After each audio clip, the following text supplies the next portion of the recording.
Nakalulungkot na balita, nagluluksa ang buong mundo sa pagpanaw ni Queen Elizabeth II sa edad na 76 sa Balmoral hapon ng Setyembre 8 ayon sa palasyo ng Buckingham.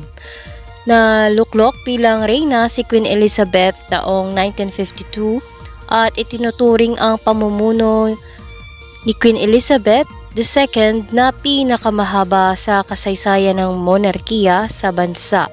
Samantala, ayon sa palasyo, ang kanyang anak na si Prinsipe Charles III ang papalit bilang bagong hari ng palasyo ng Buckingham. At yan po ang mga balitang nakalap natin para sa WLO. Ako po si Chris Elijah, taos pusong nakikiramay sa pagpanaw ng mahal na reyna.